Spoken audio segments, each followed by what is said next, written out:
अस्सलाम वालेकुम रहमतुल्लाहि।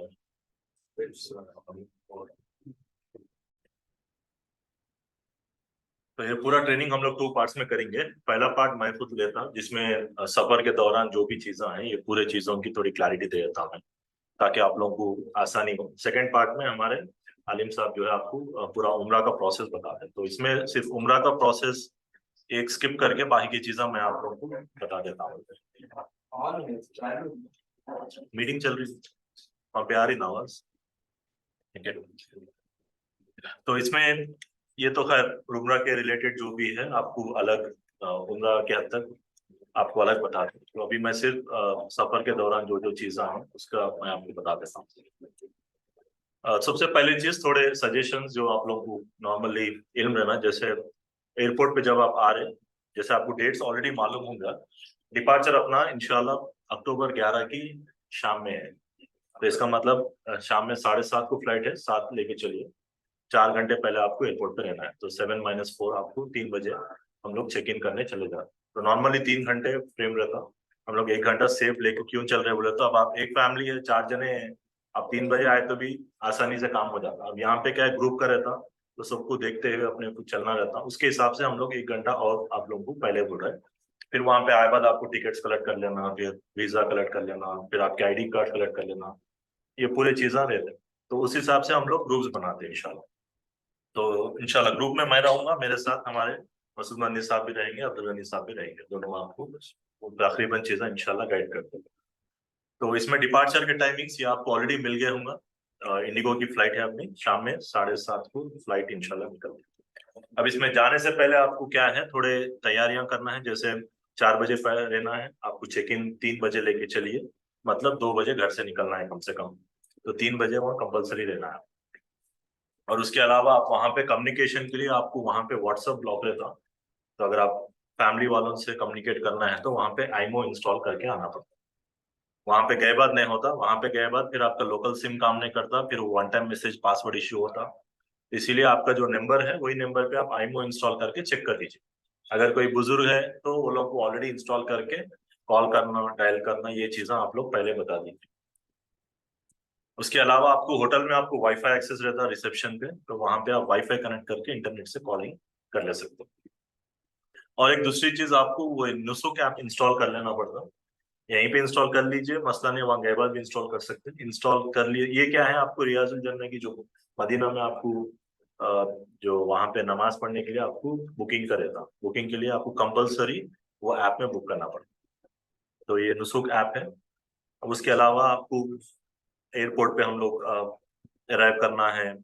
और पूरा कम्युनिकेशन प्रोसेस हम लोग का व्हाट्सएप पे रहेगा। व्हाट्सएप का ऑलरेडी हम लोग आपको ग्रुप बनाए। तो आपको उसमें कुछ इबादत के रिलेटेड भी कुछ सवाल है तो आप कर सकते हैं। आप उलमा आपको उसमें जुड़े हुए रहते हैं, उस मैनेज रिलेटेड भी कुछ आपके सवाल है या फिर पर्सनल मैसेज आप डाल सकते हैं। इस ग्रुप में नहीं डालना है, पर्सनल क्वेरी है आपके कुछ भी, तो भी आप डायरेक्ट पर्सनल भी पिंग कर सकते हैं। उसके अलावा जो है जो भी डिटेल्स है वहाँ पे हम लोग फिर व्हाट्सएप पे कम्युनिकेट करेंगे कंटिन्यूसली, जो भी अपडेट्स है जैसे वहाँ पे हम लोग करेंगे। उसके अलावा वहाँ पे लोकल सिम जब आप ले रहे हो तो वो लोकल नंबर वहाँ पे गए बाद आप हमको अपडेट कर दीजिए।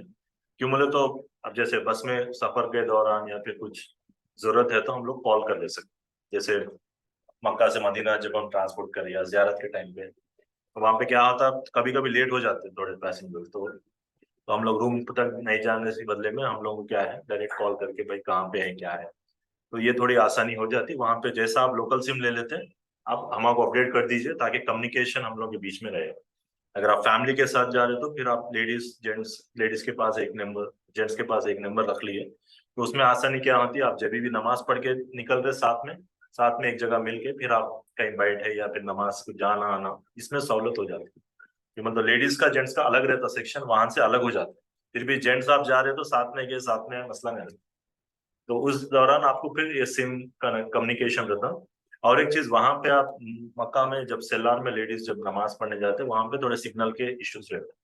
तो उस हिसाब से आप लोग वो थोड़ा कम्युनिकेट करने के लिए आईडी कार्ड्स में आपको आईडी कार्ड्स जो इशू करते हैं हम लोग, इंशाल्लाह आईडी कार्ड्स में आपको लोकल नंबर रहेगा। जो नंबर लोकल सिम वो मेरा नंबर रहेगा, तो मेरा या टीम लीडर जो भी रहते हैं, 2 नंबर्स हम लोग ऐड करेंगे। 2 नंबर्स में से कुछ भी कम्युनिकेशन करना है वो आप कर सकते हैं आईडी का। जैसे कभी क्या है, रास्ता भूल गए या फिर कुछ कम्युनिकेट करना है, इमरजेंसी कुछ भी, आप वो नंबर पे कम्युनिकेट कर सकते हैं। तो होटल के डिटेल्स, आईडी कार्ड से हम लोग इशू करते हैं, होटल के डिटेल्स पीछे रहते हैं। आपको अगर रास्ता भूल भी गए तो भी वो होटल का एड्रेस आप बताए तो भी कोई भी आपको गाइड कर देते भाई यहाँ से जाना है। तो ये तो डिपार्चर के डिटेल्स है। डिपार्चर डिटेल्स 7:20 को फ्लाइट है, इंशाल्लाह 6 आवर्स का आपको सफर रहेगा। आपका लगेज 30 kg इसमें अलाउड है, तो ये चीज आप लोग देख लीजिए कि जाने के टाइम पे तो लगेज का मसला नहीं रहता, आने के टाइम पे भी आपको 30 kg plus 7 kg hand carry. जो हैंड कैरी है, बैग आपके साथ जो रखते हैं, वो बैग में 7 kg आप कैरी कर सकते हैं। जो लगेज चेक इन में डालते हैं बड़े बैग में, वो 30 किलो से बढ़ के नहीं रहता, फिर नहीं तो फिर एक्स्ट्रा चार्जेस उसके वो लोग चार्ज करते हैं। 30:1 ही है, 30 वो तो 1 है, उसमें आप 1 या 2 बैग्स भी कर सकते हैं। 15:2 या 20:10 आप कैसा भी करिए, 2 बैग्स कर सकते हैं, मसला नहीं है। लेकिन बैग का 2 बैग्स का साइज वेट आपको 30 kg से एक्सीड नहीं होगा। तो 1 किलो के पीछे 2000 से 5000 लेते हो सब। हाँ, आते जब जमजम भी ऐड होता, उसमें ऐड होता, वो हम लोग आते जब डिस्कस करेंगे। अभी हम लोग जा रहे हैं ना, थोड़ा आने के टाइम पे हम लोग इस बारे में बात करें। थोड़ा एक वर्चुअल ट्रिप समझिए, ताकि आप, मेन क्या है, अपन कौन सी भी चीज कर रहे हैं तो आपको मेंटली प्रिपेयर होना है। तो जर्नी के दौरान क्या मेंटल, वो मैं कर दे रहा हूँ, इबादत के दौरान क्या करना है आपको उलमा डिसाइड कर देते हो। अब इसमें अब आप इरादा करें तो पैकिंग अब करना है आपको। तो पैकिंग में आपको मेक श्योर कि आप 2 हफ्ते वहां पे रुकना है, उस हिसाब से अपने कपड़े रख लीजिए। मीन्स कंपल्सरी नहीं कि आपको 10 जोड़े रखना है, वहां पे लॉन्ड्री भी इंक्लूड रहती है। मक्का में एक बार, मदीना में एक बार रहता आपको, तो उस हिसाब से आप 2 दिन के बाद लॉन्ड्री को देख के आप फिर वही रिपीट कर दे सकते हैं।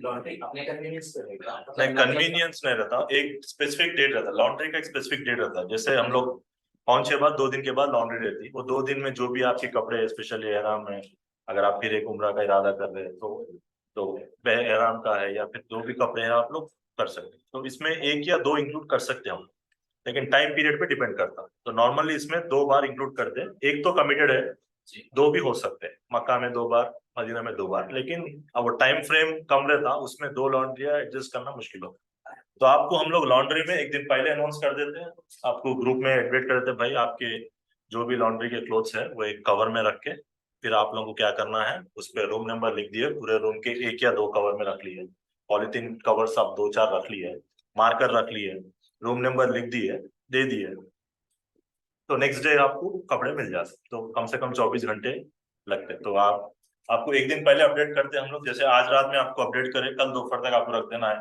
तो कल शाम में वो बंदा लेके जाता, फिर परसों शाम में लाके देता, तो वो टाइम फ्रेम रहता। तो लॉन्ड्री का हो गया, इसके बाद हम लोग फिर बैगेज जैसे 15:2 कर सकते हैं आप, या 20+10 अपने हिसाब से वो। और जो भी हैंड कैरी है, हैंड कैरी में आपके पूरे वैल्यूबल्स रख लेना है, जैसे वैलेट है, कैश है, या फिर मोबाइल फोन है, इलेक्ट्रॉनिक आइटम्स है, पावर बैंक है। इलेक्ट्रॉनिक आइटम्स पूरे आपके कंपलसरी हैंड कैरी में रखना, जो आपके साथ बैग रहता है ना 7 kg का, उसमें रखना है। और आपके लगेज में आपको पावर बैंक वही नहीं रखना है, इलेक्ट्रॉनिक आइटम कौन से भी आपके चेक इन बैग में नहीं रखना है। चेक इन का मतलब बड़ा बैग, तो 30 किलो, और मैं 30-7 इस तरह मैं बताता ताकि आपको इजी होता।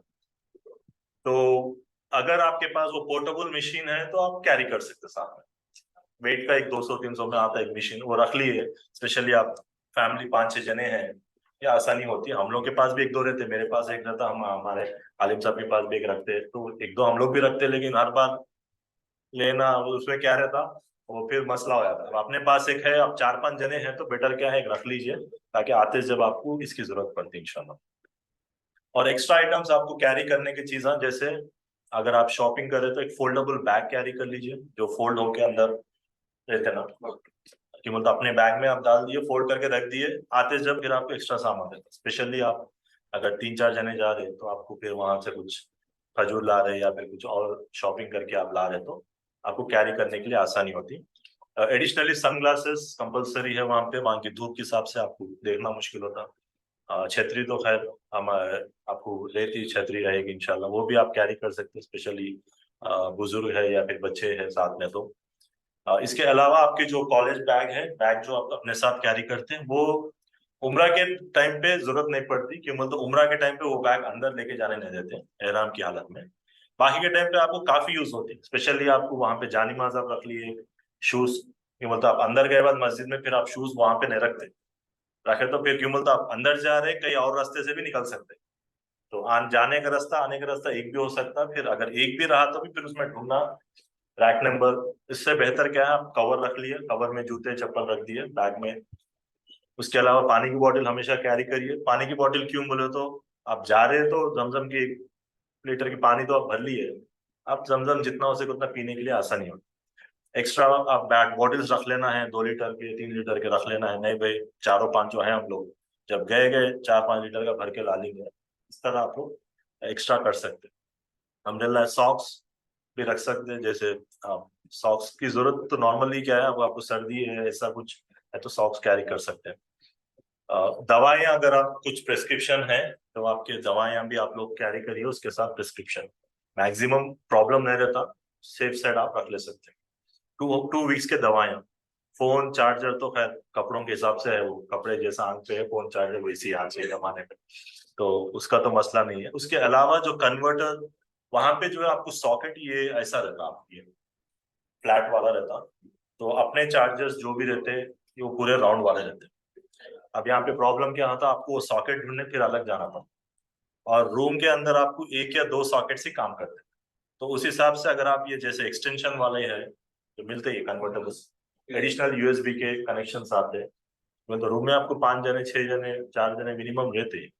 अब इस हिसाब से आपको चार्जिंग तो हर किसी को होना पड़ता है, तो उस हिसाब से अगर आपके पास वो एक्सटेंसिबल है तो एक साथ आप 2-3 डिवाइसेस लगा सकते हैं, तो ये सेफ साइड है। मिनिमम तो ये लेना जरूरी है, नहीं बोले तो वहां पे 1-2 रियाल में मिलता, लेकिन ढूंढने में अपना 1 घंटा वेस्ट हुआ, फिर आपको वो अननेसेसरी चीज रहती समझिए। उसके अलावा additional power bank, power bank अगर आपको चार्जिंग करना है तो पावर बैंक आपके पास है, सारे मसला।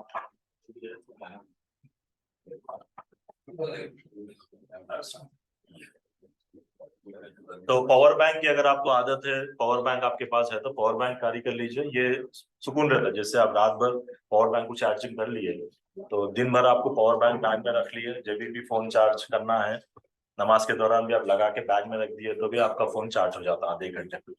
तो ये काफी सहूलत होती है। ये कभी कभी क्या है लाइफ सेविंग भी बोलते हैं कि मतलब, तो स्पेशली आप फैमिली के साथ जा रहे हैं आप है तो कभी कभी ज्यादा रश रहा तो अब आपको नॉर्मल उम्र में मसला नहीं होता, हज में या फिर आपको रमजान के दौरान या फिर ज्यादा क्राउड के टाइम पे क्या होता, आप लोग कभी अलग हो जाते, तो उस दौरान फोन में भी चार्जिंग न रहने के सिचुएशंस होते हैं ऐसी चीजें, तो स्पेशली आप लेडीज के साथ है, बुजुर्ग के साथ है, वालदा वालिद के साथ है, तो ये कम्युनिकेशन फोन एक ही रहता आपका कम्युनिकेशन और एक मीटिंग पॉइंट रहता आपका, तो उस हिसाब से आपको ये पावर बैंक काफी फायदा होता।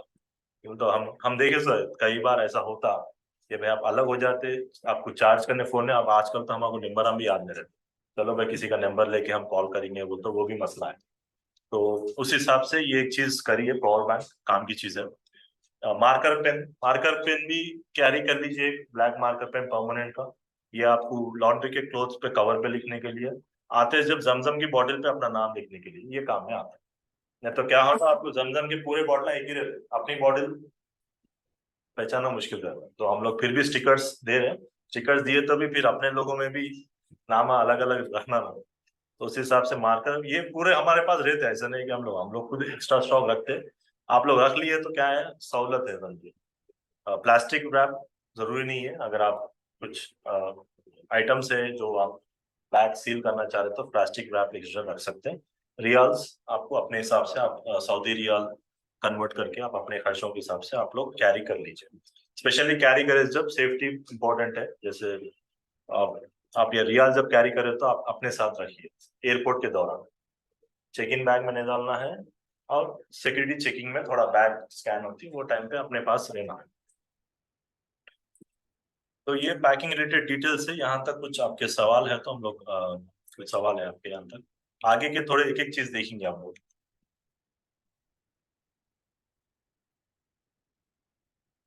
ठीक है चलिए हम आगे बढ़ेंगे। अब इसके अलावा जो है आपको अब आप जैसा एयरपोर्ट पे पहुंच रहे समझिए, आप अपने टाइम के हिसाब से जाएंगे, 7 बजे फ्लाइट है, 3 बजे हम लोग एयरपोर्ट पे पहुंच रहे हैं, आपको गेट नंबर 10 पे आना है, तो मैं आपको पीडीएफ शेयर करूंगा, इसमें पूरे डिटेल्स है, आपको इंग्लिश में है, फिलहाल अभी हम लोग इंग्लिश में कर रहे हैं। अब आप इसके हिसाब से फॉलो कर ले सकते, स्टेप्स पूरे हैं इसमें। 7 बजे फ्लाइट है, चेक इन 3 बजे आप लेके चलिए, 2 बजे घर से निकलना है। वो डिस्टेंस आप देख लीजिए, अगर आप आउट स्टेशन है, हैदराबाद के बाहर से है, तो फिर आप वो डिस्टेंस कैलकुलेट करके उस हिसाब से प्लान करिए। तो 3 बजे हम लोग चेक इन करते, चेक इन भी हम लोग 3 बजे ग्रुप्स में करेंगे इंशाल्लाह। तो मतलब पूरे 80 मेंबर्स है अपने ग्रुप में अल्हम्दुलिल्लाह, माशाल्लाह। तो अपन उस हिसाब से पूरे 80 नहीं, आप लोग 20-20, 30-30 का ग्रुप एक बना के इंशाल्लाह अलग अलग हैंडल कर ले सकते। फिर वहां पे हम लोग जैसा फ्लाइट जब बोर्ड करते हैं, वहां पे हम लोग फिर गैदर हो सकते हैं।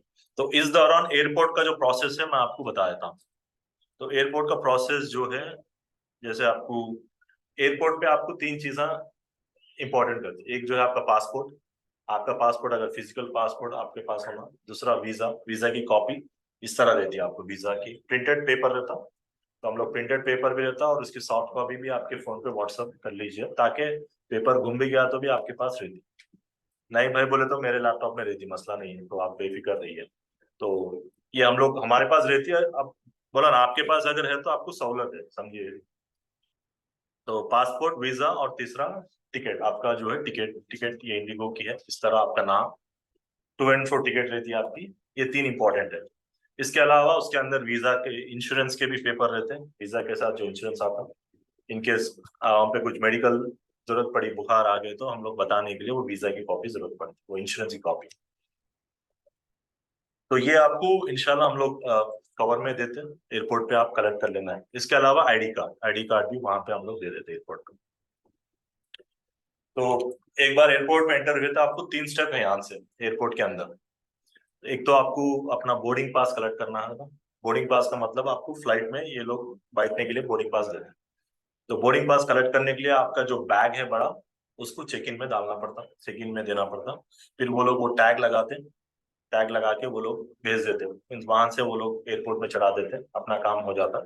जो हैंड कैरी है अपने साथ जो रख रहे हैं हम लोग बैग, उसमें अपने वैल्यूबल्स, इलेक्ट्रॉनिक आइटम्स है, अपने पैसे है, टिकट है, पास है, ये पासपोर्ट, ये पूरे अपने साथ रखना। तो ये एक चीज है। उसके बाद जो है आप बोर्डिंग पास जैसा कलेक्ट कर लिए, सेकंड स्टेप क्या रहता है आपको एयरपोर्ट में, सीधा आप बोर्डिंग पास ले लेके फिर पासपोर्ट अपने हाथ में रहता, वीजा अपने हाथ में रहता, अपनी हैंड कैरी ले लेके इमिग्रेशन की तरफ जाते, सेकंड स्टेप। तो इमिग्रेशन में क्या है, वो लोग आपका वीजा चेक करके आपके पासपोर्ट पे स्टैम्प करके कुछ फिंगरप्रिंट्स या फोटो ऐसा कुछ लेते हैं। अब वो अलग अलग कभी कभी चेंज होते रहते हैं, उस हिसाब से वो लोग लेते हैं। ये सेकंड स्टेप रहता। तो जैसा आपका इमिग्रेशन का हो गया, उसके बाद थर्ड स्टेप जो रहता है आपका, जो हैंड कैरी रहता है साथ में, वो स्कैन करते हो। तो मशीन में वो स्कैन करते हो, वो एक ट्रे रहता, तो ट्रे के अंदर अपने वैल्यूबल्स डाल देना है। जो भी इलेक्ट्रॉनिक आइटम रहते हैं उसको बाहर रखना है, जैसे लैपटॉप है, फोन है, चार्जर है। बाकी की चीज आप बैग के अंदर रख सकते हैं, जैसे वैलेट है, ये बैग के अंदर रख दे सकते हैं आराम से, नीचे के हिस्से में रख दिए तो मसला नहीं रहता। तो एक बार ये चीज स्कैन हो गए बाद फिर हम बॉडी स्कैन करते, उसके बाद फिर बोर्डिंग पास पे वो लोग सिक्योरिटी वाले स्टैम्प मारते कि भाई चेकिंग हो गई बोले, या फिर वो लोग की मशीन रहती है स्कैन करते, अभी स्कैन चल रहा है। तो ये आपके 3 स्टेप्स है। पहला आपका सामान चेक इन में डाल देना, बोर्डिंग पास ले लेना। दूसरा जो है इमिग्रेशन पे पासपोर्ट वीजा बता के आप लोग क्रॉस करना। तीसरा स्टेप आपका हैंड कैरी के चीजा जो है वो ये चेक इन, सिक्योरिटी चेकिंग कर लेना। तो ये 3 स्टेप्स है। और इसके बाद अब हम लोग जो है यहाँ पे एक साथ नहीं जाते, क्यों बोलते, अब एयरपोर्ट में अलग अलग टिकटिंग अलग अलग होती, जैसे जैसा ग्रुप चले जाते हैं उस हिसाब से आप लोग, फिर हम लोग कहाँ पे मिलते हैं, जहाँ पे गेट नंबर, जहाँ पे आपकी फ्लाइट बोर्ड होती, वहां पे हम लोग मिलेंगे इंशाल्लाह। तो वहां पे अपने अपने ग्रुप्स के हिसाब से आप लोग कर ले सकते हैं। जैसे अब एक फैमिली है, 5 जने हैं, तो कोई ना कोई गेट रहते हैं, उनका नंबर मेरे पास रहता, तो मैं उनसे कम्युनिकेट कर लेता। इस तरह हम लोग ग्रुप्स में आप लोग चले जा सकते हैं। तो फ्लाइट की बोर्डिंग टाइम 7 बजे, 7:30 को फ्लाइट है, 7:20 बोले तो 1 घंटा पहले बोर्डिंग स्टार्ट हो जाती है बैठना। वो भी आपको जोन्स में बिठाते हैं वो लोग। अब वो फ्लाइट बड़ी रहती है तो जोन 1, जोन 2, जोन 3 ऐसा आपको बिठाते, तो जोन के हिसाब से आपको जाना रहता। वो जोन जो है आपके सीट नंबर पर उस पर रहता। तो तो आपको मेरे ख्याल से 6 बजे बोर्डिंग स्टार्ट हो जाती, तो 6 बजे से पहले वहां पे रहना है आपने, 6:15 समझिए, 6, 6:15। तो उस हिसाब से 6:15 से पहले फिर आपको एयरआर्म का वॉशरूम ये पूरी चीज आप प्लान करें, वो तो खैर आपको अलग बता देंगे तो उससे कैसा प्लान करना है। और एक चीज, फ्लाइट में बैठने से पहले आप लोग वॉशरूम जाना है तो आप लोग वॉशरूम जाके वजू बना के बैठ गए तो आपको फिर मेरे ख्याल से अब नमाज का टाइम भी वही दौरान रहता, तो वो जमा करना आपको वो टाइम आपको बता देते बाद में।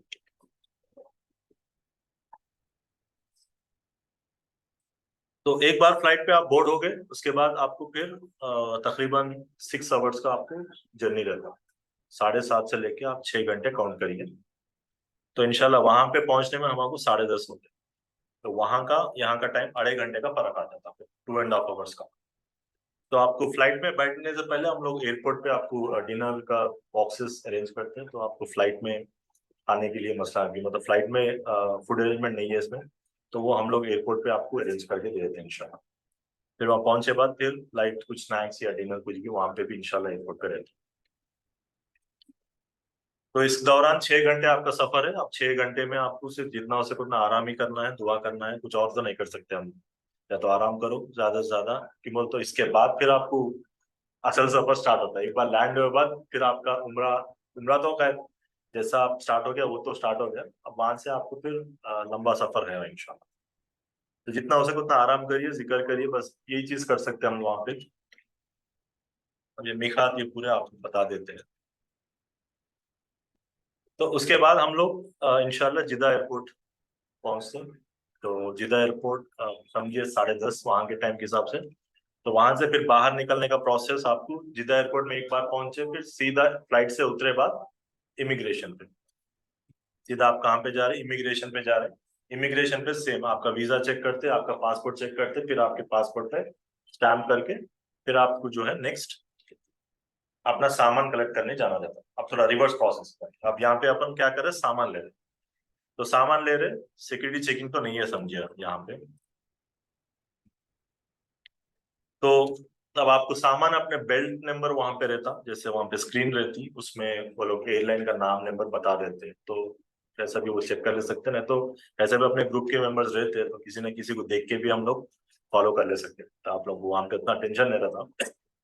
तो जैसा वहां पे पहुंचे आप, ट्रॉली रहती सामान अपना कलेक्ट करने के लिए, तो ट्रॉली में आप अपने बैग्स डाल लिए बाद फिर अपना ग्रुप पूरा जमा हुए बाद फिर हम लोग यहाँ से बस के तरफ निकलना रहता है, एयरपोर्ट के बाहर बस की तरफ जाने लगा। तो ये पूरा प्रोसेस आपको 1.5 घंटा लगता है, फ्लाइट से उतरे बाद बाहर निकले तक आपको 1.5 घंटे से 2 घंटे यहाँ पे लगते हैं आराम से इंशाल्लाह।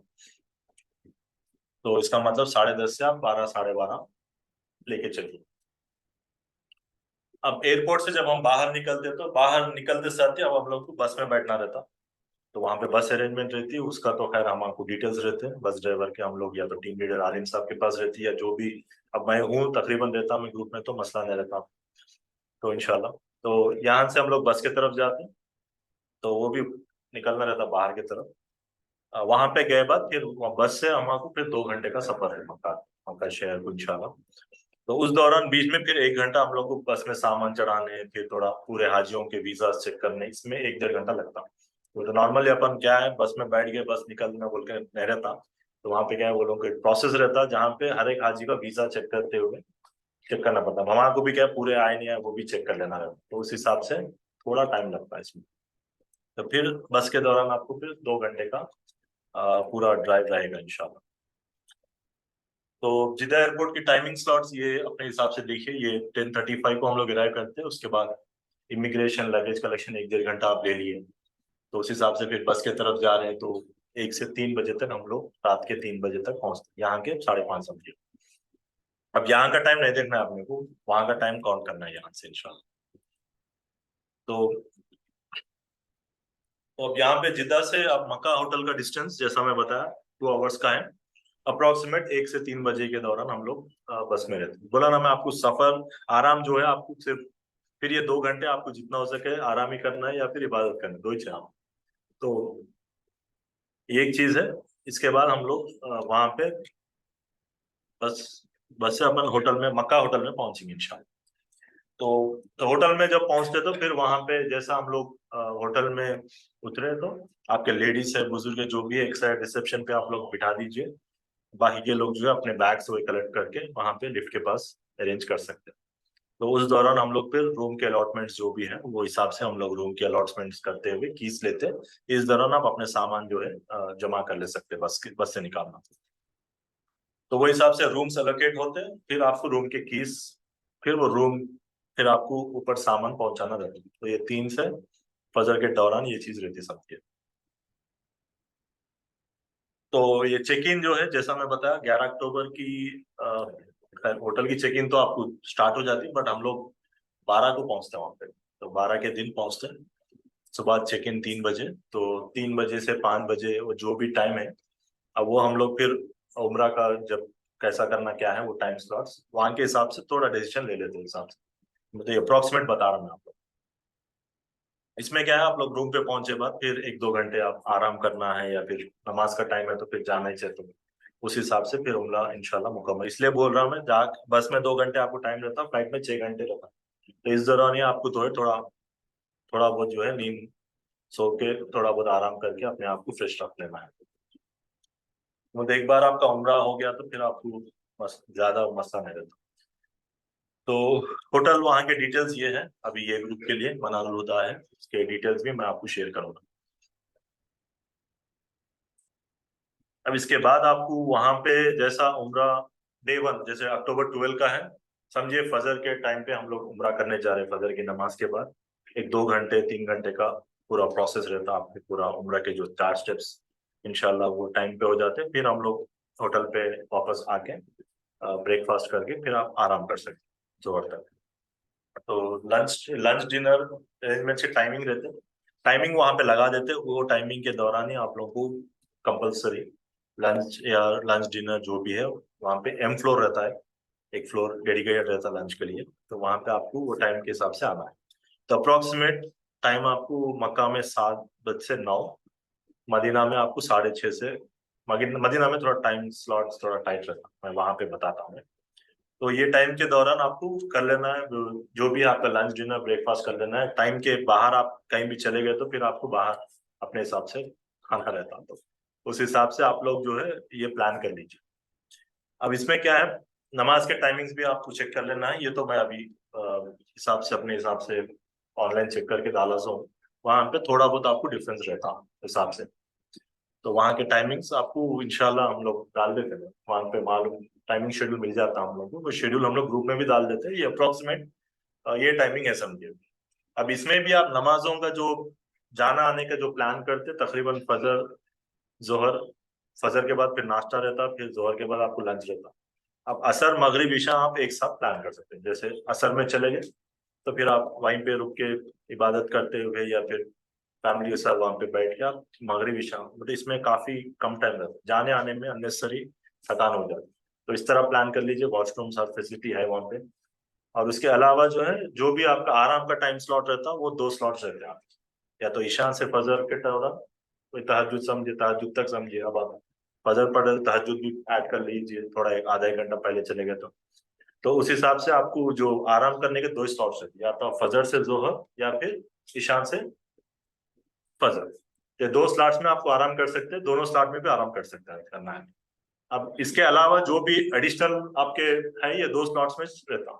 इसी से मिलना है असर से मगरिब, मगरिब से ईशा के, फिर ईशा पढ़ते साथ ही आपको फिर आना ही रहता खाना खाने। उसके बाद फिर आप इस हिसाब से प्लान कर लीजिए। तो ये थोड़ा आसानी हो जाती है कि मतलब डिस्टेंस आपको आधा किलोमीटर तो चलना ही चाहिए, जाना आधा, आधा आना किलोमीटर, 1 किलोमीटर तो होता है। तो उस हिसाब से डिस्कनेक्ट, एक मिनट चेक करता हूँ।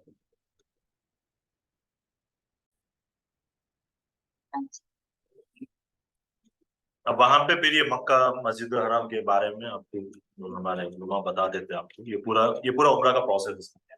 हम लोग पहुंचे बाद फिर आपको ये पूरा उम्रा का प्रोसेस है, ये स्टेप्स है, सफा मरवा, ये पूरा उम्रा का प्रोसेस है। नमाज के टाइमिंग्स बता दिया। अब एक बार मक्का में गए बाद आपको फिर 2 ऑप्शन, एक जियारत का दिन रहता। जियारत में क्या है, आपको लोकल मकामात आपको बताते हैं, वो मकामात के बारे में भी आपको बस में बता देते हैं। आप मकामात के बारे में वो देखते हैं हम लोग, उसके जो भी मकामात के बारे में रहते हैं। इसका डेट अप्रोक्सीमेट सैटरडे या संडे रहता है इंशाल्लाह। तो बस की अवेलेबिलिटी के हिसाब से वो रहता है, इसीलिए मैं एग्जैक्ट कमिट नहीं कर रहा। लेकिन आपको ओवरऑल बता रहा था कि आप उस हिसाब से प्लान कर ले सकते हैं। तो मोस्टली सैटरडे या फिर संडे 2 डेट्स में रहता, October 14 या 15। जब जियारत के टाइम पे आपको ब्रेकफास्ट का अरेंजमेंट थोड़ा पहले रहता, जैसे 6 बजे इमीडिएट 6 से 7 आपको ब्रेकफास्ट कर लेना है, 8 बजे बस में बढ़ जाना है। जितना जल्दी हम लोग जाएंगे उतना जल्दी जोहर से पहले या जोहर के दौरान आ सकते हैं, 1 से 2 बजे तक। सुबह लेट हुए तो मसला क्या होता, आप कुछ समझिए, आप 8 बजे के बदले हम 10 बजे निकले हैं, आने में 4-5 बज जाते, फिर वो लंच का डिस्टर्ब हो जाता। अब उसमें फिर रास्ते में लंच करना नहीं करना एक ही रहता। तो वो आप लोग अरेंज करें तो भी क्या है वो समझ में नहीं आता। उस हिसाब से ये थोड़ा जल्दी कर लिए, 8 बजे से पहले नीचे रिसेप्शन पे वेट करना है बस आए तक। तो कैसे भी रूम पे बैठना है या रिसेप्शन बैठना है, या फिर आप फैमिली है, ग्रुप है, लेडीज है, बुजुर्ग है, उनको रूम पे रहो बोलिए। जैसा मीटिंग डिस्कनेक्ट आ रही ना वहाँ पे, हाँ जी। तो उस हिसाब से आप लोग थोड़ा ये टाइम का हम लोग कर लिए तो क्या है प्रॉब्लम नहीं रहता। तो कैसा भी वो इधर उधर होता, लेकिन अपन थोड़े पहले प्लान कर लिए तो ये चीजें आसानी होती इंशाल्लाह। तो उसके बाद फिर हम आके लंच आराम से कर सकते हैं। तो उसके बाद फिर आपको फिर नेक्स्ट डे ट्रांसपोर्टेशन जो रहता वो जो है फिर मक्का से मदीना 1 हफ्ते के बाद। तो अप्रोक्सीमेट डेट 19th जुमेरात के दिन, अगले जुमेरात के दिन। तो जब हम मक्का से मदीना जाएंगे तो मदीना का जो है सफर आपको 6 घंटे का रहेगा मक्का से मदीना बस में। तो उस हिसाब से आपको एक दिन पहले बैग्स पैक करके रख लेना है, पूरे बैग्स आप अपने हिसाब से जो भी पैक कर लीजिए। और बैग्स जो है जैसे हम जोहर के बाद निकलते हैं, जोहर के बाद लंच के बाद 2 बजे के टाइम पे हम लोग को नीचे रहना है।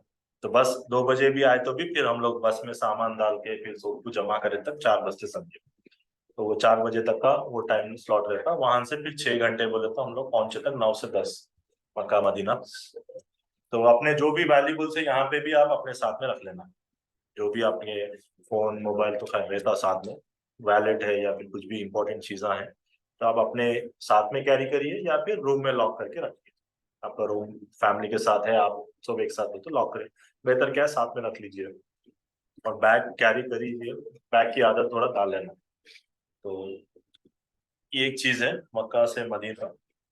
फिर हम लोग ये उसका टाइम स्लॉट से जैसे लंच करके हम लोग 2 से 3 बजे निकले, तो फिर वो नमाज का बता देते हैं आपको सफर के दौरान, फिर नमाज का कैसा, मैं इस टाइम स्लॉट बता दे रहा हूँ उस हिसाब से आपको हमारे उलमा बता देते हैं आपको भाई नमाजों की कैसी पाबंदी करना है। तो वहां पे गए बाद भी सेम, जैसा हम लोग रात में 9-10 बजे पहुंचते, फिर अपना सामान बैग से कलेक्ट कर लिए, लेडीज है बुजुर्ग है वो लोग रिसेप्शन पे वेट कर लिए। और उस हिसाब से फिर हम लोग अपने रूम पे सामान पहुंचा दिए। फिर उसके बाद आपको डिनर का अरेंजमेंट रहता। फिर अगर नमाज का जो भी है वो फिर सफर के बीच में या फिर गए बाद वो उसके हिसाब से अपन वो मौके के हिसाब से जब पे जब फैसले कर ले सकते हैं इंशाल्लाह। और मदीना में थोड़ा लंच डिनर का टाइट शेड्यूल रहता, तो उस हिसाब से वहां पे 1.5-2 घंटे का टाइम फ्रेम रहता। तो वहाँ के होटल्स में थोड़ा स्ट्रिक्ट रहते हैं कि मतलब वो टाइम क्रॉस कर दिया तो वो लोग निकाल देते, होटल की तरफ से मैनेजर आके ठहर के निकाल देता। तो फिर भी मक्का में आधा घंटा एक्स्ट्रा बढ़ा तो भी मसला नहीं रहता। मदीना में थोड़ा ये टाइट रहता, स्पेशियस है लेकिन वहां पे कंजेस्टेड क्यों रहता नहीं मालूम। तो वो हिसाब से यहाँ पे और ज्यादा पाबंदी से लंच डिनर का टाइम मेंटेन करना है मदीना में, स्पेशली वहां पे। तो टाइमिंग वहां पे आप लोग बताए थे, ये अप्रोक्सीमेट पिछले ग्रुप की टाइमिंग है, ये जो स्क्रीनशॉट है तो मोस्टली सेम रहेगी। वो तो होटल्स में थोड़ा टाइम में डिफरेंस आ जाता है। फिर मक्का मदीना में फिर आपको 2 चीजें रहती, एक तो जियारत रहता, दूसरा रियाजुल जन्ना की बुकिंग जो है वो रहती। तो फिर जियारत का डेट हम लोग बता देते अप्रोक्सीमेट 21-22। आप अपने हिसाब से फिर सैटरडे संडे 2 दिनों में एक दिन इंशाल्लाह हम लोग 1 दिन 2 दिन पहले आपको अपडेट करते हैं। बस की कंफर्मेशन अवेलेबिलिटी वो हमको आए बाद इमीडिएट हम लोग आपको बता दें। लेकिन मोस्टली हमारे शेड्यूल के हिसाब से हम लोग ये प्लान करें। लेकिन वहां पे क्या है कभी बस वाले हाथ दे देते हैं, कभी होता, तो कभी कभी ऐसा होता, तो उस हिसाब से थोड़ा आप लोगों को सबर कर लेना रहता। सेम जियारत का भी सेम टाइम, सुबह जल्दी नाश्ता हो गया 6:30 से, फिर आप 7:30-8 बजे हम लोग निकल जाएंगे, जितना जल्दी हो सके उतना, फिर 2 बजे 3 बजे से पहले वापस आ जाए इंशाल्लाह। तो फिर आए बाद अपने को लंच का अरेंजमेंट यहाँ पे होटल पे रहेगा इंशाल्लाह। अब दूसरी चीज आपको मदीना में नमाज है, ये तो खैर कॉमन है, उसको अपन अलग बोलने की जरूरत ही नहीं है। तो टाइम के हिसाब से आपको नमाजों की पाबंदी कर लेना है। वॉकेबल डिस्टेंस मदीना में आप होटल थोड़ी करीब रहती है, 200 मीटर 250 मीटर के डिस्टेंस में। और यहाँ पे दूसरी चीज क्या है, आपको रियाजुल जन्ना की जो है परमिट, अब इसमें दो ऑप्शंस आपको मिलते हैं। एक ऑप्शन जो है आपका पर्सनल, अपने फोन से आप दूसरों के ऐप इंस्टॉल कर लिए, अपने इस टाइम के हिसाब से आप बुक कर लेके आप इंडिविजुअल दो चार जने मिलके एक ही टाइम स्लॉट है जाके रियाजुल जन्ना में जो है आपको नमाज पढ़ने का मौका मिलता। वो हिसाब से आपको फिर वो प्रोसेस बता देते हैं। मैं सिर्फ आपको ये ऊपर की चीजें बता रहा हूँ। तो ये आपको इंडिविजुअल करना रहता, कुछ प्रॉब्लम है आप में तो मैं रहता, या फिर कोई ना कोई आपको गाइड कर देता। तो इसमें क्या है, आपको आपका वीजा नंबर पासपोर्ट नंबर मार के बुक करना पड़ता, तो इसके लिए स्मार्टफोन कंपलसरी है। तो जो बुजुर्ग है स्पेशली वो लोग स्मार्टफोन कैरी नहीं करते, अरे भाई इतना बड़ा फोन का गूगल। तो क्या होता, प्रॉब्लम क्या होता, फिर आपको रियाजुल जन्ना की जो है बुक करने में प्रॉब्लम, तो वो स्लॉट रहता, वो QR कोड रहता। तो वो प्रोसेस, उसके वीडियोस है थोड़े, एक दो यूट्यूब के वीडियोस में आपको ग्रुप में शेयर कर देता हूँ, ताकि आपको किस तरह बुक करना है वो एक आइडिया हो जाए। और दूसरा जो है, ग्रुप की तरफ से एक बुकिंग रहती, लेडीज का अलग, जेंट्स का अलग। तो इस तरह आपको हमारे आलिम साहब जो है साथ में लेके जाके ग्रुप की बुकिंग के एक पेपर देते, वो लोग गवर्नमेंट से मिलता, वो हम लोग लेके उसमें नामों की लिस्ट रहती, तो उस हिसाब से आपको आलिम साहब के साथ जाके आप साथ में भी जाके आ सकते हैं। तो वो स्लॉट अपने हाथ में नहीं है, अवेलेबिलिटी पे डिपेंड करता है, तो वो हम लोग इंशाल्लाह आपको एक दो दिन पहले हम लोग, जैसा हमारी जियारत का हो गया, जियारत का सबमिट करते साथ ही फिर हम लोग इसका अपॉइंटमेंट हम लोग ले लेंगे। आपको जो हो सके वो सॉफ्ट कॉपी में हम लोग हमारे आलिम साहब को दे देते, कि मैं अरबी में रहता तो समझ में नहीं आता अपने को, उस हिसाब नामा पूरे उस पर रहते हैं, वो देख लेंगे चेक कर लेंगे, फिर लेडीज को अलग लेके जाते, टाइमिंग अलग, जेंट्स को अलग ले लेते। तो मदीना में आपको ये दो चीजें, जियारत और इसके अलावा ये दो चीजें हैं सब। अब उसके बाद शॉपिंग अपने हिसाब से कर लीजिए, अगर कुछ कपड़े ले रहे हो तो साइज कैरी कर लीजिए। अक्सर होता साइज भाई 12 साल का है, आ जाता बोल के दे देते, लेकिन यहाँ पे आएगा नहीं आता, ये सबके साथ होता है। अब वो खजूर अपने हिसाब से, आप लोग अपने हिसाब से कर लीजिए शॉपिंग। अब लास्ट हम लोग जब वापसी में पैकिंग जब आप कर रहे हैं, तो फिर वेट कैलकुलेशन इंपॉर्टेंट है, 30+7, इसमें जमजम भी ऐड हो जाता है, तो जमजम के आप 5 निकाल दीजिए, 25। तो ये एक मसला है, तो सिर्फ सऊदी एयरलाइन में वो प्रिविलेज है कि भाई आपको जमजम अलग है, बाकी के एयरलाइंस में वो प्रिविलेज नहीं है। तो इसमें आपको जमजम इसमें एडिशनल ऐड हो जाता, तो इसका मतलब उसके 5 किलो निकाल दिए तो 25 आपकी लिमिट है 1%। और दूसरी चीज मशीन, आप ये पूरे सेम है, इसमें एडिशनली आपको जमजम एक एडिशनल ऐड होता आने के बाद। अब जमजम को फिर आपको नाम अपना लिखना जरूरी है, नाम बॉक्स पे लिख लिया, तो फिर आपको यहाँ पे हैदराबाद में जब आप कलेक्ट करते हैं तो फिर आपके अपने हिसाब से अपना बॉक्स अपने नाम के हिसाब से आप लोग लिख ले सकते हैं।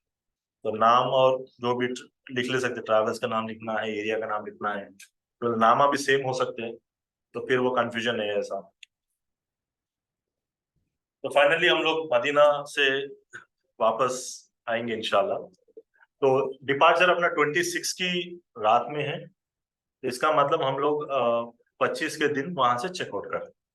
तो 25 मेरे ख्याल से वेनसडे, ये देखिए रिटर्न का है, थर्सडे आ रहा, थर्सडे के दिन ये डिपार्चर रिटर्न है। तो थर्सडे के दिन रिटर्न है, वो तो वेनसडे के दोपहर में हम लोग निकल जाना है, वो तो 12 बजे के बाद रात के लग जाता हूँ, तो ये थोड़ा कंफ्यूजन रहता काफी लोगों को, हमारे को भी था शुरू शुरू में। तो उस हिसाब से हम लोग जो है वेनसडे के दोपहर में लंच करे बाद मदीना से इंशाल्लाह निकलेंगे। तो सेम वही है, तो इसका मतलब 25 के दिन निकलेंगे, 24 के दिन आपको बैग्स पैक करके रेडी रख लेना है एक दिन पहले। तो 24 को आप बैग्स पैक कर लिए, फिर 25 की सुबह में जो है नाश्ते के बाद या लंच जोहर से पहले आप अपने बैग्स, जब भी आप ट्रांसपोर्ट कर रहे हैं स्पेशली मक्का से मदीना, फिर मदीना से एयरपोर्ट, ये दो टाइम पे अपने बैग्स लेते हैं। तो बैग्स के लिए क्या है, आप लोग जोहर से पहले रख देना है बैग्स नीचे, जोहर से पहले नीचे रिसेप्शन रख दिया। तो इसमें क्या है, आपको जब जोहर में निकलते अपन लिफ्ट में क्या रहता है, तकरीबन पब्लिक जो है खाने के लिए नीचे उतरती ऊपर चढ़ती, तो वो इस टाइम पे सामान उतारना मुश्किल हो जाती, लिफ्ट काफी वेटिंग में आती। तो वो हिसाब से आप लोगों को क्या है, जोहर को जाने से पहले, जोहर की नमाज हम लोग पढ़ने जब जाते 12 बजे 11:30 को निकले अपन, वो टाइम पे आप रिसेप्शन पे बैग से एक साइड रख दीजिए, हम लोग एक स्पॉट बता देते हैं वहां पे रख दीजिए। तो इससे क्या होता है, अपने बैग नीचे रहते हैं, सीधा हम लोग नमाज पढ़ के आए, खाना खा लिए, फिर रूम पे जाके थोड़ा कुछ इंपॉर्टेंट चीजें लेना है, जैसे हैंड कैरी हुए लेना है, या फैमिली को लेके आना है, तो वो चीजें आप देख लेके नीचे उतर सकते हैं। तो चेकआउट हम लोग लंच के बाद करेंगे, फिर वही सेम टाइम स्लॉट 2 बजे तक लंच हो गया, तो फिर आपको 2 बजे 2:30 बजे बस आती, फिर हम लोग निकले तक 4 बजे, तो फिर 4 बजे से 6 घंटे का रास्ता आपको 10 बजे एयरपोर्ट पे आए तक 10 बजते हम लोग। फिर रात में फिर पहुंचे बाद फिर वहां पे डिनर का अरेंजमेंट रहता है, बॉक्सेस में हम लोग अरेंज करते हैं। मतलब वहां पे तो आप लोग वो कैटरिंग अलाउ नहीं कर सकते, तो उस हिसाब से हम लोग बॉक्सेस अरेंज करते हैं वहां पे। और यहाँ पे क्या है, आपको जमजम कलेक्ट कर लेना रहता है एयरपोर्ट पे, आपको यहाँ पे रहना मीन्स जमजम का एक अलग काउंटर रहता है एयरपोर्ट पे। तो वहां पे जैसा हम लोग बस में वैसे उतरते उतरते साथ ही अपने ट्रॉली ले लिए, अपना सामान रख लिए। और यहाँ पे क्या है, ट्रॉली, ये थोड़े एयरपोर्ट में ट्रॉली के भी चार्ज करते हो लोग। ये पुराने एयरपोर्ट में ये है, ट्रॉली के भी वो लोग चार्ज करते, तो ट्रॉली ले लिए, बैग्स रख लिए। फिर उसके बाद जमजम के काउंटर पे मैं हम लोग रहते, हमारी टीम रहती, वो लोग पासपोर्ट बता के आप लोग जमजम ले लिए, हम लोग पे कर देते, तो पूरा मिला के हम लोग पे कर दिया ब्रूस में। भाई आप 5 जनों का ये ले लेके आप पे करके ले लीजिए बिल से। कि बोलते सबके पासपोर्ट हम लोग लेके बताना मुश्किल होता, तो अपने अपने पासपोर्ट्स आप बता के जमजम कलेक्ट कर लीजिए, हम लोग पे कर देते, फिर आप अपना जमजम का रख लिए, फिर उस पर नाम लिख लिए, नाम लिख लेके आप ट्रॉली में रख लीजिए, फिर हम अंदर एंटर होते। फिर जैसा हम लोग एयरपोर्ट में एंटर होते, फिर यहाँ पे एयरपोर्ट के अंदर आपको एलो 1 बजे है बोले तो आपको 10 बजे से पहले जाने नहीं आते, 10 से 11। फिर वो गए तक 2 घंटे का सफर है समझे। फिर ये भी तो एयरपोर्ट के अंदर जैसा हम लोग पहुंचते इमीडिएटली आपका चेक इन में आपका जमजम बॉटल चेक इन ये पूरे डाल देना है। बोर्डिंग पास कलेक्ट कर लिया, तो बोर्डिंग पास कलेक्ट कर लिया के बाद फिर आपका जो है इमिग्रेशन, फिर जो है सिक्योरिटी चेकिंग कर लिया, आप सीधा डिपार्चर की तरफ पहुंच गए हम लोग। तो डिपार्चर की तरफ एक बार पहुंच गए, फिर बोर्डिंग फ्लाइट बोर्ड करेंगे इंशाल्लाह रात के 1 बजे रहती, फिर वहां से 6 घंटे का सफर। तो सुबह यहाँ पे आए तक आपको 9 बजते, 9 से 9:30 यहाँ के टाइम के हिसाब से। फिर यहाँ से हम लोग बाहर निकले तक 12 बजते। तो बाहर निकलना बोले तो हैदराबाद में आप लोग एक बार लैंड है, आपके फोन ऑन कर लिया, आपके फैमिली वालों को इन्फॉर्म कर दिए कि बोले तो बाहर निकले तक 1.5 घंटा लगता है, 1.5 आवर लगता है आराम से। उस दौरान आपके घर वाले कोई आ रहे पिकअप करने, कोई रिसीव करने बोले तो वो लोग आ जाते, तो हम लोग यहाँ से वैसे ही करते। जैसा फ्लाइट लैंड हुई बोले बाद हम लोग यहाँ से निकलते, तो 40 मिनट 1 घंटे में पहुंच जाते। तो फिर उस हिसाब से आप लोग फिर आते जब इंशाल्लाह आए तक 11:30 12 वो टाइम रहता। तो ये 26 की सुबह का टाइम है सर। तो 25 में निकल रहे हैं हम लोग, 26 में इंशाल्लाह वापस। तो ये आपका पूरा प्रोसेस है अल्हम्दुलिल्लाह, ये कंप्लीट हो गया। अब हम लोग इसका सेकंड पार्ट कर लेंगे इंशाल्लाह।